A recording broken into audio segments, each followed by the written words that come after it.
Kofi Abunu is an expert in managing operations, supply chain processes, obtaining franchises, and developing high-performing teams with the quick service restaurant industry. Kofi has over 36 years international experience in the food and hospitality industry, having previously worked with global brands like McDonald's UK, Nando's, and Steers. Over the years, he has operated in several African countries, including Nigeria, South Africa, and Ghana. As the managing director and CEO of Food Concepts PLC, Kofi and the management team has established the brand as a formidable force in the QSR industry, expanding its outlets from 7 in 2007 to 304 establishments across Nigeria and Ghana.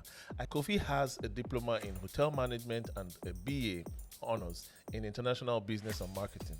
As he continues to steer Food Concepts towards greater heights, Kofi seeks to expand and introduce Food Concepts internationally with signed contracts in Canada and potential franchises in the UK and US. He envisions a legacy built on not only business success, but the empowerment of people.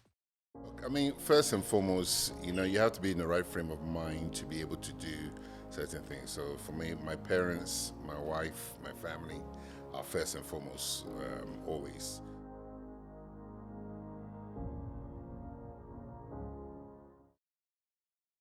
Hello, Africa, and you're welcome to another episode of CEO Unscripted on Mr. Jegs Africa. You can see by the smile on my face that I'm very excited having this guest here. Please, with a rousing round of applause, welcome with me my guest, Mr. Kofi Abunu. Is that it? Can I go? No, we're just started. Thank you very much for coming. Thank you for having me. I'm very excited. So, we'll dive right into it. Okay. People know the brand Chicken Republic. They don't know Food Concepts. Right. And you've been there how many years now? Oh God, now you want to show my age. I've been with Food Concepts 17 years. 17 years. Yeah. How's that been? Interesting. I'm a Ghanaian operating in Nigeria, so it's always interesting. Yeah, you're operating a global business in Nigeria. Hey, anyway. So, you started in Ghana. Your childhood, just to run over it. No, my childhood started in the UK. In the UK, okay. Yeah, so I was born and raised in the UK. My parents decided that I needed some culture, so they packed me off to Ghana. So I did all my boarding school in Ghana, which was an experience. I think I needed therapy after that one. And then I went back to the UK to do my college and university degree, and that's how I ended up in the game. So I really started working in the industry since I was 16. In the UK, you can be doing part-time work whilst you're schooling. Yeah. So I started in the industry at the age of 16, where I was working weekends only, going to school Monday to Friday, Saturday, Sunday job, just to earn some pocket money. And I guess I started enjoying it. I left the business for about a year to go and work for a publishing company, but I just found myself back there, sitting in the office, and it was just boring for me. But dealing with people, customers, training, etc., and growing the business was more exciting, and that's why. So from there, I moved back to Ghana back in 1999. And I worked for a hotel chain called La Palm Royal Beach Hotel in Ghana, and from there, then I actually worked with Steers, and Steers is a South African brand. Okay, so I went to work in South Africa. We opened up the business in Ghana as well, and then from there, I was poached, should I say, from Steers to Inscore. Now, Inscore is a Zimbabwe brand, a Zimbabwe business, but they opened up in Ghana. And they operated food courts. So they had a chicken brand, a bakery, children's play area, and so on, with a common seating area, a complex common seating area. So that was basically how I kind of just kept on going and rising up through the game. Then went to Cote d'Ivoire as well to look at the market there. And then somebody came knocking on my door and says, "Come to Nigeria." You know, you hear so many stories about Nigeria. You guys are infamous. Okay, okay. But you know, I came for a visit. I saw the brand, I saw the market, and I said, "Wow, this is going to be exciting." And it didn't take me long. I think within 24 hours, I'd already made up my mind that I wanted to come down and help grow the brand. So when I joined, we were 7 outlets. Okay. In the same year I joined, we opened up 2 outlets in Ajose Adegun, and then Isaac John. And Isaac John? Yeah, we had the store in Isaac John at one point. Okay. Remember brands like Barcelos, Yes, everything used to be on yes, Isaac yes. John. So almost across the road from Sweet Sensations where they used to be. Okay, but we lost that site because the landlord wanted to use the property for something else. So that's why we had to shut it down. But yeah, so Isaac John, and then from then just started growing the brand. I think we got some funding in 2008, and it just took off from there. Within getting the funding, I think between June 2008 and December 2008, the same year, within 6 months, we opened about 30 shops. Okay, so it didn't take long from going from 7 shops in 2007 to being by October 2009 being 65 outlets. That's about 58 stores. Yeah, over that period, over like a year and a half. That's ridiculous.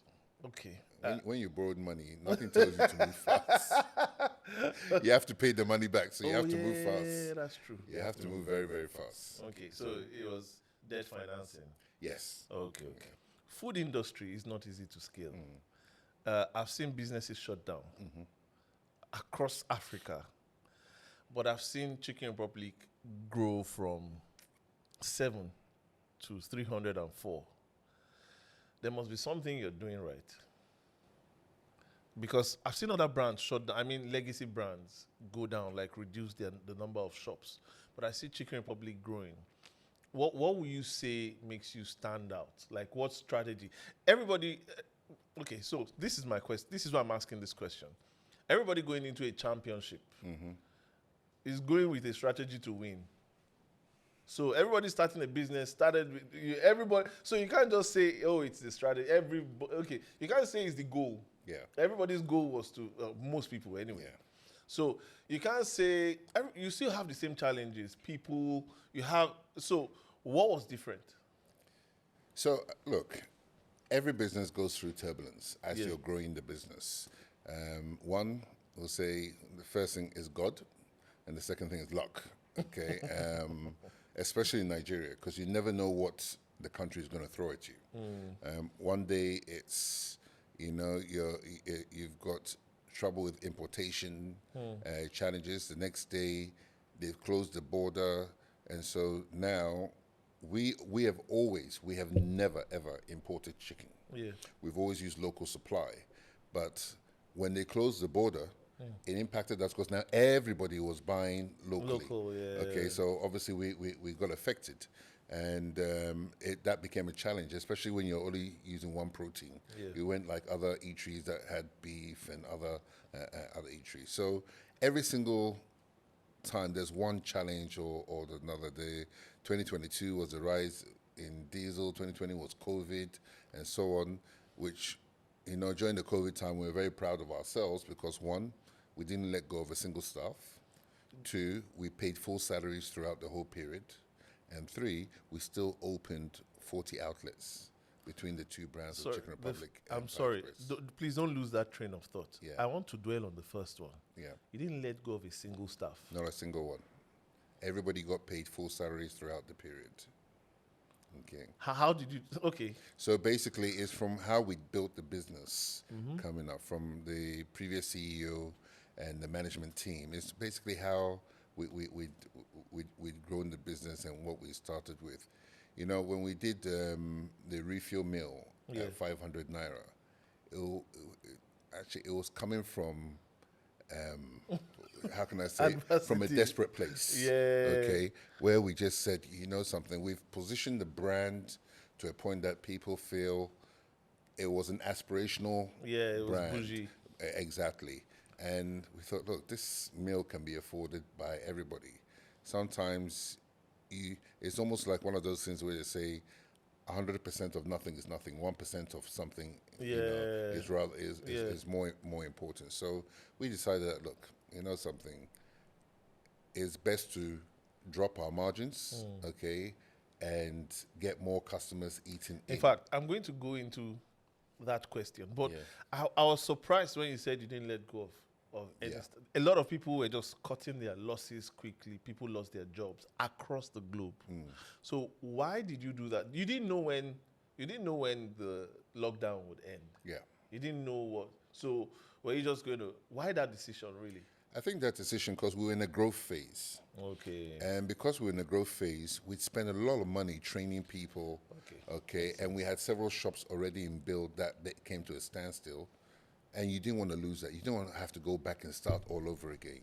So it's rather take the hit now, okay, and then be able to continue when whatever time we come out. Obviously, there's a time limit to it. If we thank God it didn't go on that long. But if COVID went on into 2021, 2022, then there's key decisions that you have to make as a business to survive. But during that period alone, at least for the full year of 2020, it was. If anybody was let go, then it's either disciplinary hearing or they actually resigned by themselves, but not because of COVID. Okay, so you were answering, back to your train of thought, you were answering that what differentiated you? You were saying the strategy, a lot of adversities and you don't know what Nigeria may throw at you. Yeah. So how did you differentiate yourself? You were about to answer that. So it was more of doing our best to adapt to any situation, okay? So let me use this recent challenge of tomatoes and pepper being scarce in the market. Yes. So we've got a great supply chain team. They just flew to Jos, met with some farmers, okay, and basically, bought up a whole load of peppers and transported it down. But what you find is that all these challenges help you now start strategizing forward.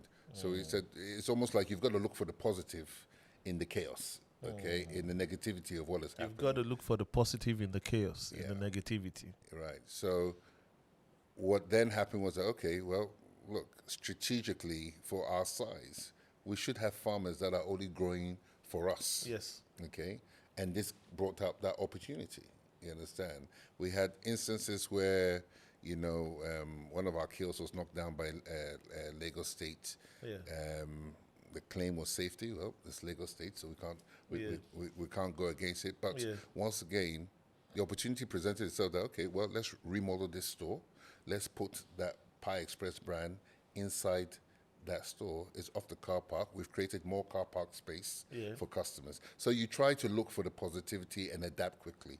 What the team does and what we've learned to do over the years is don't dwell on the negative. It's happened. You cannot go back and change it. So what the question is, how do we move forward? I mean, that famous Nigerian phrase, we move. Yeah. That is it. That's basically, whatever happens, we move.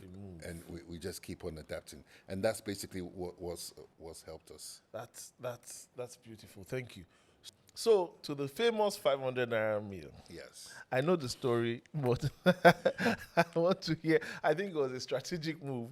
You just mentioned now, you said that you guys were running out of, is it business or cash or whatever? So, no, look, it was a tough time for the business. We were going through a very rough patch. The Naira was depreciating, prices were going up, people's disposable income was tight.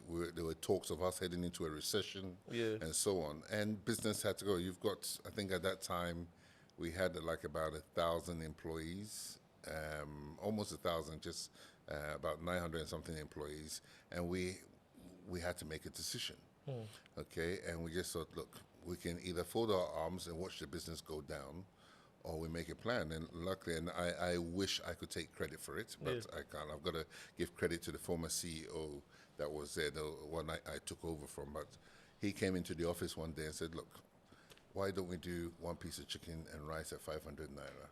And without even thinking and going to do the calculation whether it will be profitable or not, I just raised my hand and said, yes, let's do it. And there was a whole lot of back and forth with the team. No, why don't we do 550? Or why don't we do 600? Look, we did 600 before, it no work.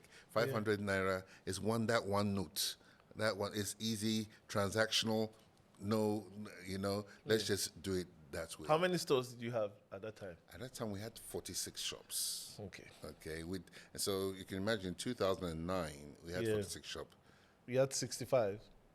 Sorry, we had 65 shops. Now we come down to 2016 where we had 46. Yeah. So we closed down some shops. And those are the challenges that you face. And you've got to, like I said, you've got to keep moving. Yeah. Okay. And make sure that the shops that you have open are making up the revenues that the shops you've closed. Yeah. Okay. So, so we took, you made the as soon as we made that decision, it's like we made that decision in one day. Within 48 hours, we rolled it out. So wow. what we did, 48 hours. Yeah. So basically, what we did was we categorized our shops. We had a funny way of doing it. We said, look, these shops are in ICU. They're in intensive care units. We need to take care of them. So we started with them. Okay, and it started growing. Then in February, we said, okay, well, look, this needs to be This was taken October, off. right? No, this was January 2016. January 2016. Yeah. Okay. So in February, then we thought, wow, seems to be working. We had people couldn't believe it, so people used to come to the shop to come and check to see if it was true. Okay, even our competition couldn't believe it. I mean, we were expecting that our competition would follow suit very quickly, but it actually took 2 years for them to decide that, hold on, these guys have got something here, and decided to start. So we called it our everyday affordable value strategy. Okay, that every day there must be something affordable on the menu for our customers. Everyday affordable value strategy. Okay, so when we did that, and I remember the head of operations at the time, we were talking and said, oh boy, how is this thing gonna continue? Because now we practically doubled our monthly revenue. Wow. By the middle of the year. By getting to the end of the year, we're doing 3 times with the same number of shops. Wow. Okay, with our revenues. And we said, so what are we going to do next year? But we kept on going. Now, it's very strange in the West African market, especially, to have the same price point for 6 months. How much more? 4 years running. But we were able to sustain that price point for 4 years. 4 years. So it's COVID, unfortunately, that happened.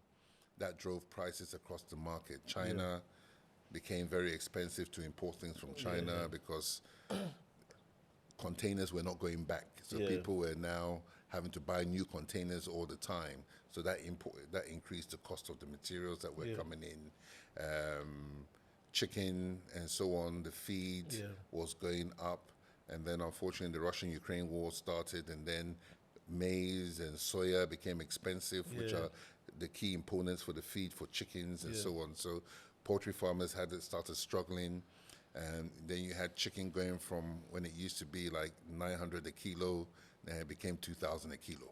You understand? Even into 2024, where it was sitting around above 4,500 a kilo or whatever. So, and we don't use 1 kilo bird. It's a bigger size bird. So all these things were the challenges that we just had to adapt to. And that was what brought about the 500. That's what brought about the 500 Naira meal. Yeah. Amazing. So, what's the maintenance culture in Chicken Republic? So I saw that you did like some rebranding, right? And I think it was brilliant because the walls were tiles. Yeah. Instead of having to paint often, right? Whose idea was that? The person needs a raise, right? Then thank you. I'll take one. Okay. So, did you hear that? I need a raise. Okay, what's your idea? Amazing. No, it was a team. Yeah, definitely. It was definitely the team's a team's idea. I think one beautiful thing about Food Concepts is that, we all sit down, we strategize. There's we're all on a first name basis. Yeah. Nobody comes in and calls me Mr. Kofi. It's Kofi. Yeah. You understand? I mean, we leave that flexibility so people can talk and you can be approachable. Yeah. You understand? So I've been to your office. Yeah. Is professional, if there's a word for it, professional, communal professional. Is there a word like that? I wanted to coin like a word. It's professional, it's communal, it's professional. I'm like, how do you balance? But hey, that's a conversation. So look, we realize the harshness of the market. We realize that it kind of costs a lot. So you basically have to weigh up your investment. We do an investment analysis for everything, even if it's not going to generate cash. We just weigh up the cost of investing in it. If I'm going to bring in a consultant in for training, I've got to have a clear objective of what I want out of it. Okay, and that is the return. Okay, that I'm going to have well-trained staff who are going to be efficient at their job, who are going to be able to deliver productivity, etc., etc. And so that's why I'm doing this training. So our maintenance basically became, we said, look, tiles are easier to maintain. They're more expensive to build with, okay, than painting. But long term, it was easier to maintain. So instead, you look at the cost of painting your shops twice a year, Yeah. and you look at the initial cost of the initial paint that you use, and put it together. So, this doesn't. Let's just go tiles. You understand? And then we got to the point where we started doing lifestyle murals, okay, on the walls as well, which also helped, Ambience. keep the longevity and the ambience of the store and so on. But yeah, it's but we use tiles in all our kitchens. Hygienic, it's easier to clean, it's easier to maintain, and so on. Yeah. So I want to ask a more personal question. Okay. As the MD CEO of Chicken Republic, run me through your day. Like, yes, yes, I went there. Oh, good. I went there. Run me through your day, cause I don't know how you're thinking, and I have an interesting mind. Like, you have 304 shops.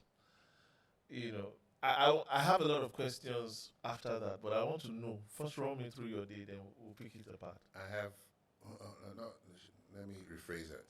We have 304 shops with an expertise management team. Okay, so there's one thing a mentor of mine always said. He says, always hire people better than you. Yeah. Okay, I'm not a finance person, so I leave finance to get on with what they have to get on with.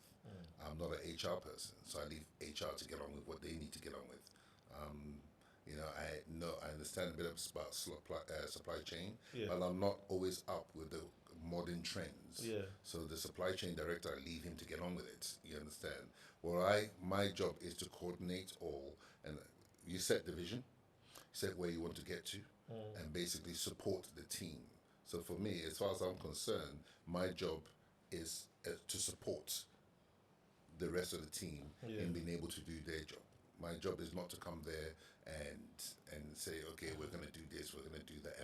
And it's very tempting to micromanage, okay? Especially when you want things to be perfect, okay? But also another thing a mentor told me was that you can't wait for it to be perfect on paper before you do, because otherwise you'll continue to be analyzing, and you get into that state of analysis paralysis. Okay, so yeah, we've got a great team that supports. I mean, for me, I'm an early riser. I'm also up like 4 o'clock in the morning. Don't ask me why. There's an internal alarm clock that just will not allow me to sleep. And you sleep what time the previous day? Let's not get into that. Every time I say this, people start telling me about health issues. Oh, that's not healthy, and say, yeah, don't worry. Okay, I understand it's not healthy. I've seen all the posts. I've seen all the. Yes, it is not healthy, but I sleep late and I wake up very early. And then 4 a.m. you're up. Yeah, 4 a.m. up. Okay, and then basically it's to depending on the individual, do your prayers. Try and see if you can get a little bit of a workout in. I like to be at the office early, so normally by 7:30 a.m. I'm in the office. Okay, it gives me time before everybody comes in, and then I get the knocking on the door and everything to just settle down, go through some emails, do some approvals, etc., etc. But all of that goes on and takes place. And then you get into the rest of the day of your meetings and so on. So I've got a few vendors and consultants who know that the best time to get me is 7 a.m. So my phone starts ringing from 7 a.m. That means you don't get that time that you said. Well, it does, but if I'm going through emails, I'm talking to calls, it's multitasking. So you just keep going. No, you have to rest. Yeah, you're not a machine. Yeah, you have to rest. You understand? There's time that you time out. I'd either go out with friends. My family lives in Ghana, so I may take the opportunity to go there at least once a month to go and visit them, spend some days with them and everything. That's the time you try to act. Yes, you move your meetings to online, okay, but then you get to see the kids, you get to see the full family and everything, your wife and everybody, and spend some time with them. If a person wants to be successful, is there anything like work-life balance? Oh yes, there is. Like, I mean, you want to be uber successful. Yes, there is. I believe there is. I believe, the time you take out to relax is the time you do the best thinking. Okay? So if I'm going for a walk, I'm thinking about the business, but there's lots of ideas that when you're in the grind of the business, you're not getting that chance to think. Do you get what I'm saying? All right? If I go to the UK, I spend a lot of my time looking at other QSRs and everything, but it's a relaxing moment for me. It depends on what you want, but when you're first starting a business, it's hard to find work-life balance because one, you don't have the full team to support you. You are the accountant, you're the HR person, you're the maintenance person, you're the manager, you're the marketing person, etc. So yes, it's very hard. But once you've got your business to a certain level and you've brought people in, like we've got in right now, no, you have to. You have to find a balance. Even Tony Lumen who finds a balance. How much? And he's got a whole group he's been super successful and got a whole. So you have to get to that stage where, whether you like it or not, you have to trust the people you've hired to do the job. They might not do it the way you exactly want it. They might actually do it even better than you want it. Okay, but you've got to trust the process and you've got to trust the team as well. Since 2019, or was it 18? 16, sorry. Have you shut down any shops? Oh, yes. Okay. Yes. But are there shops you were about to shut down and something changed? Yes. There's shops that we're about to shut down. What we've learned over the years is to put in almost like a checklist, okay? So before you shut this shop down, you've got to check, is it the location? Okay, well, it can't be the location. We should have chosen the right location to start with. Yeah. Has there something changed in the demographics, in the trend, in the market, in that area? Has it become more commercial? Has it become more residential? So therefore, you don't have the right mix of residential and commercial activities going on. So therefore, the business is suffering. Has the road network changed? Has the government decided to put a medium in between? So now, customers have to drive 2 kilometers down the road to go and turn around and come to your shop. And they might love your chicken, but they're not going to go through that traffic just because of your chicken. Okay, so there's different things that you have to check. Then is it the management of the store? Okay, is it too much for that manager that is there? Did we train them properly? Let's put another manager there and you'll find that sometimes when you've changed the manager, things start turning around. Okay, when you've checked out all those other macro issues, outside influences, then you go internal. We've had this shop. There's one guy I always use as an example. His name is Hakim. He's now our franchise operations manager. And I remember, by luck, he was going to study in Ilorin. Yeah. And we had a shop in Ilorin that was doing very poorly. In fact, we were in a base of shutting it down. And he basically said, "Sir, leave it with me." Okay, this is a restaurant manager. Okay, managing a branch manager. I said, okay, go ahead. And basically, by the time he finished, over the 2, 3, 4 years, the shop was now doing 20, 30 times the revenue it was doing before he got there. Ridiculous. Yeah. So leadership, Yes. everything rises and falls on leadership. That is brilliant. So, and the person started as a restaurant manager. Person started a restaurant manager, became an area manager. Now he's using his expertise to help franchisees. So now he's responsible for managing all our franchise operations. That's growth. That's good. Many organizations want to pick people from outside to come and fill in the seats. So how do you handle? So this is the question. There are some times that people just get stuck. Like you can't help them. I know sometimes some people just let them go. Some people train. So do you have more people? I know it sounds like an easy question, like I'm laying up for you. Do you watch basketball? Yes, Okay, like this is like a layup. for a dunk. Yeah. Yeah. Do you have more people growing within the organization? Because based on this story that you just said, or you have to get a lot of people from Oh outside? yeah, we've got a lot of people growing in within the organization. We've got as one lady, another lady who we're very proud of, started off back in the day as an assistant manager Yeah. in a branch. She's now the head of operations for one of our brands. Wow. You understand? We've got people that started as a cashier. They become area managers, responsible for 7 shops. Is there a specific set of training, like a Oh, course within? So there's an internal course. Okay. There's something that we should do a lot better is a lot more development training. Okay. Like you said, I mean, you go to bring people from outside because you do need that expertise. Yeah. Okay. So we've been lucky that our former executive director of operations was an old KFC guy. Yeah. I'm an old McDonald's guy. Yeah. Our former I see. and the former CEO was an old Nando's and KFC guy. So we've brought all those knowledge over the years, and all of us, if you put us all together, we most probably, if you put all the years of experience, you must have like 120 years of experience sitting in that business.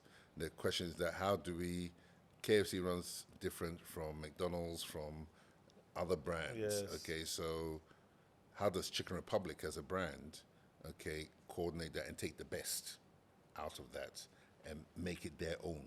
Then 2, nobody knows Nigeria like Nigerians.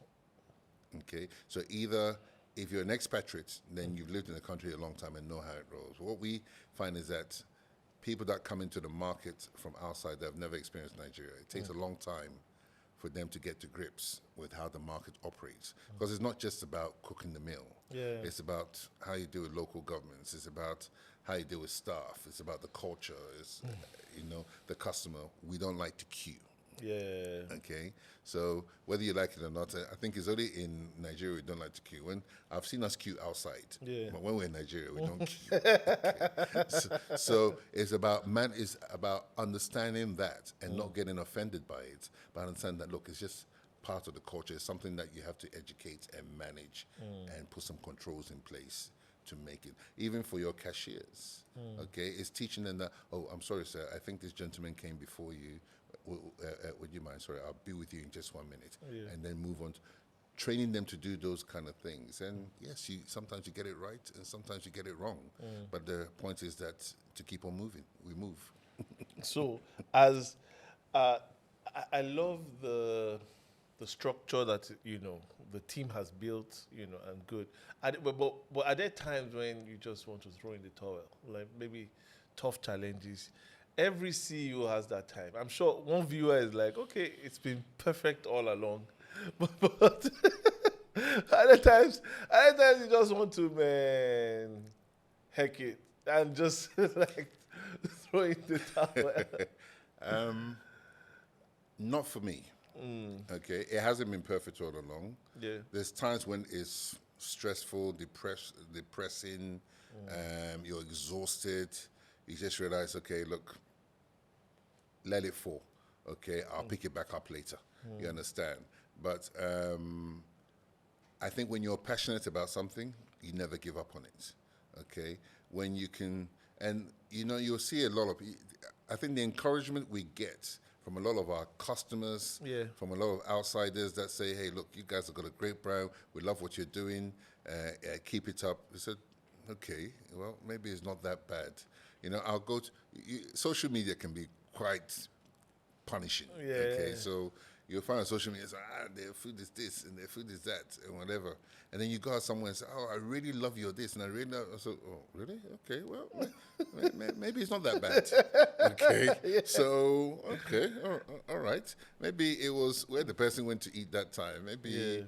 I always tease the staff. Okay, one of the ladies cooking, I said, "Why is your food tasting like this? Did your boyfriend leave you last night or something?" You understand? Okay. Yeah. And we had a great lady. We affectionately call her Auntie Ama. Okay, she's the one who created our Amajama sauce. Okay, she's a Ghanaian lady and everything. She was working with us, managing our central kitchen at the time. And whenever she's training people on food, she said, "Look, if you're unhappy, the food will be unhappy. Yeah. If you're happy, okay, the food too will be happy.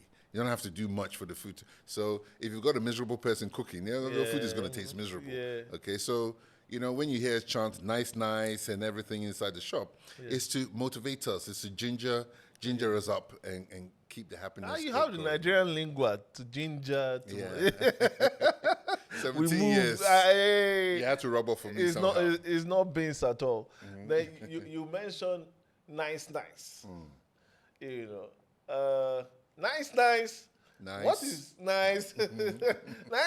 Nice. In fact, I saw it on your 20 year. 20 years of nice. Of nice. What is nice? Why nice? Why couldn't be good food or I don't know any other name? I guess nice came from a product that we were launching, a menu item that we were launching, and we started as an advert saying nice this and nice that, and to be honest, it wasn't anything intentional. That's the beauty of it. The staff just took it on by themselves, and it just became nice for every. And so you'll find that the staff at the front of house to catch the attention of they say nice, and they utter nice. One chickweed, please. So that becomes like instead of saying Olumide. Oh. Okay. Yes. So it just took on a life of its own. It just took on a life of its own, and it became throughout our franchisees, throughout the head office. When people come into the head office and say nice, and it just took on a whole life on its own, and it's just become part of our culture, and we love it. That's amazing. So, I'll ask for the future of food concepts, but where do you see yourself in next 10 years, 20 years? Me personally? Yes. Retired with my grandchildren. Where do you want me to see myself? Not still frying chicken. No. Okay. I'll be in 30 years. Yeah, at my age, in 10 years, I'm hoping to be happily retired. Retired. Yeah. Wow. Okay. So then where do you see Chicken Republic or all your brands, food concepts, in the next 2 years, 3 years? Look, I think the brand, the business, the people have so much potential. Like you said, I see us entering other markets, okay? I keep on telling people we need to ride this wave of Nigeria in the diaspora, okay? In terms of how our music has gotten out there, the things that our musicians have done to get Nigeria on the map in the UK, in the US, in Germany, everywhere. You have your musicians go and they fill out a whole stadium. Okay, they can fill out the whole of Wembley Stadium with for a concert, and we need to ride that wave with our cuisine as well. There's a lot of Nigerian cuisine restaurants there, but in terms of for a QSR, I don't think there's a QSR chain for Nigeria. And I want Chicken Republic to be that chain that goes to the UK, that goes to the US, that goes to Canada, that goes to all these markets and grow. And then also in Africa as well. And so much potential, South Africa, Kenya. We're always getting international brands coming to us. It's time for us to go to them. Amazing. Yeah. I saw that you said some signed contracts in Canada and potential franchises in UK, US. Yes. When is the possible move? When do we start seeing your brands actually? Well, I'm hoping that by 2025 you'll start seeing our brands next year in Canada. Yes, I think when you're going into a new market, there's a lot of homework that you have to do to make sure that you're going in there with the right strategy. and you're introducing your menu, but you've also got to try and adapt yourself with some other menu products to make sure that you're catering for the masses, so to speak. So we're hoping that next year we should be opening our first shop in Canada. Wow, I would love to be there. So I'll be in your bag. Yeah. Your travel bag, one of your bags. Yeah, I'm going for my visa now. So. Mr. Kofi here God. is smack in the middle of it, and I don't envy him right now. Nigeria jollof versus Ghana jollof. Nigeria jollof versus Ghana jollof. It depends on which country I'm in at the time. When I'm in Nigeria, it's Nigeria. When I'm in Ghana, it's Ghana. Do you have any political aspirations? Because you sure will do so well. None at all. None at all. None at all. Okay, so which one did you enjoy the last time? Which jollof did you enjoy last? You know, I like Nigeria's smoky jollof. To be honest with you, I really enjoy that. Nigeria smoky jollof. Smoky Okay. jollof. It's like bottom pot. Yeah. So it reminds you of back in the day when your mother cooks, and you want everybody to take the top of the rice, so that you can get to the bottom. In Ghana, they call it kanzu. Kanzu. So that's everybody wants everyone to be served, so that you can get to the bottom, that crunchy piece. Yeah. Oh my. Yeah. So Ghanaians, you heard it here. Nigeria smoking. Okay, I'm not starting anything. I'm not starting you want anything. them to sack me from my country? I did it intentionally. Yeah. Thank you so much. We end with two things. We usually look into the eyes of those who have helped us, maybe in the form of that camera, and just say thank you to a couple of people that come to mind. You know, when you look at your journey, you see that you said God and luck. And one more thing, relationships, really, right? I took that God and luck because most people think it's just, there's some things that is just luck, time and chance, just happens. But to the third thing, which is relationships, there will be people that will come to mind. So without making it all kumbaya, I'm already getting emotional thinking about my own journey. But your journey, who are the people you would like to say thank you to? And just look into the camera and just say, hey. Hi. Look, I mean, first and foremost, you have to be in the right frame of mind to be able to do certain things. So for me, my parents, my wife, my family are first and foremost, always, for allowing me and for sacrificing the time that normally I'll spend with them to be able to go out and grow this business the way it is. So those are my first people I want to say thank you to. Then, also to our shareholders as well, for trust, the patience that they have. To grow a business over 20 years, it requires a lot of patience because there's been a lot of turbulence inside the businesses, inside the country. So, you thank the shareholders for the patience and then the guidance. But I think most importantly is the management team. You've got people that have been with we recently celebrated some staff that have been with us for 20 years. Wow. Okay, so, for sticking by us, for all the sacrifices they had to endure, from the days when you work late night.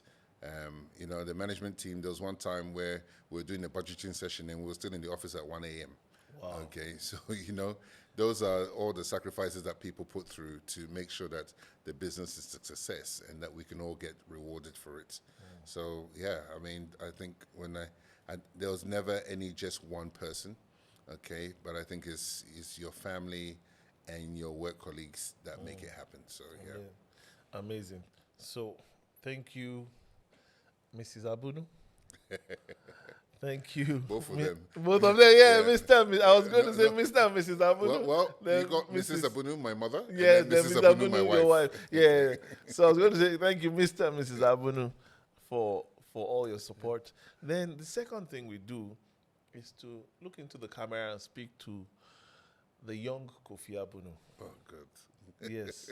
So, what you would have told yourself, if you can look at your younger self. Find another industry. I'm joking. I heard that. Oh my God. I'm playing. I'm playing. I'm playing. Find another industry. Okay, so you're looking at your younger self, and just advising. I'm sorry. So let me ask this question: if you could do it all over again, will you still be in the food industry? I actually would. I actually would. If I could do it all over again, I think, I'd say take more calculated risks. Okay. I think my younger self, I used to be, you get caught up in yourself. Oh, what happens if it goes wrong? What happens if it doesn't work? I mean, you almost got to do like a Nike advert. Just do it. You understand? Okay. If you fall, get up and just do it again. Yeah. Okay. Because, you're never going to know until you try. So for me, I think there's a lot more places I could have been if I just done it. Okay. I love where I am. I love the experiences, and they always say God's time is the best. When I look at some of the things I go through now, I realize that some of the experiences that I had in the past had prepared me for today. Yeah. Okay, and that's the joy of it. So, taking the attitude of just moving forward, finding the positivity in any negative aspects. Diesel's gone up to a ridiculous amount. The Naira is depreciated. Okay, what do we do from here? Okay, I think that has helped me from my past to understand that, look, something is always going to try and get in your way. Yeah. All right. They always say that when you're riding high, that's when the devil will send so many things to try and get in your way and make you fall. You just it's what's that song? Ain't no mountain high enough, ain't no river deep enough. Deep enough. Yeah, it doesn't matter. If you have to swim, swim. You have to climb. You have to break through. Do something. Yeah. But just get it done. As long as it's legal. Legally break through. Yes. Yeah, legally. Please, by all means, legally. So now that's your younger self. So I'm sure it will almost be the same thing. So that young African entrepreneur in Somalia watching this, in Ghana, in South Africa, who says, I really want to be like Kofi Abunu. I want to be successful. What are the key points you're going to, tell them? Just in 1 minute, like these are points that maybe guide your life, and something that they can hold the principles, right? You've shared a lot of your stories. Some people will want to take the story and do it exactly like you did. So what is more important is the principle. Like you can apply the principle, the formula in any way. It's dynamic, right? So what are those principles you give the young Africans? Well, dear young Africans, in this day and age, it's so easy to want to do so many things. You see so many opportunities out there, and you think, I can do this, I can do that. We cannot underestimate focus. Okay, focusing on a specific thing, getting it to a point that it is practically almost running on its own before moving on to the next. Over the years, what we've realized is that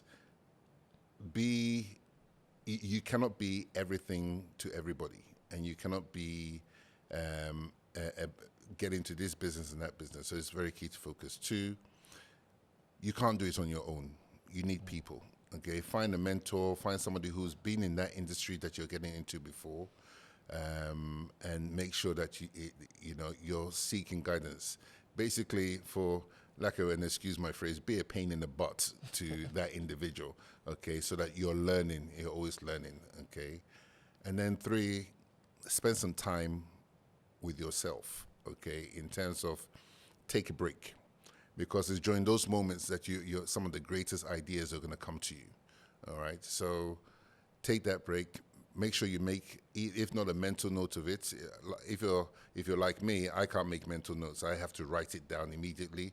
Or thank God for technology, I have to record a voice note so that I don't forget it. Okay, but try and do those things. It's important that you take a break and you look back and make sure that you understand where you are. But most importantly, focus. Good luck. Thank you very much, Mr. Kofi Abunu. It's been interesting, right? It's been interesting. Thank you so much for coming. Thank you for sharing. I'm sure this is going to be part one. There has to be like a follow up. I think there has to be a follow up, a part two. I hope that when we call you, you will oblige us again. As long as you give me tea and coffee. You thought I was going to let that one go, eh? Okay. I know you edit it out. We'll cut it off. So, with that, we've come to the end of this episode. I think it was a lot of gems have been dropped. I think you should watch it over and over again so that the principles, you absorb it and you're able to apply it. Many times when life is lifing, right? Like some Nigerian lingua, I just go to some videos to just motivate me. And I think this is one of those videos because nobody really had it easy. When you see anybody successful, you should off their hats to don't just explain it away as luck or something or one leverage. If it's easy, everybody for the run So I think with that we've come to the end of this. Watch the summaries, watch this over and over again until the principles become a part of you. Until we see next time. Before you go, please like, please comment, please share, and subscribe. Turn on the notification button so that you'll be the first person to see our videos. Thank you very much. Till next time. Bye.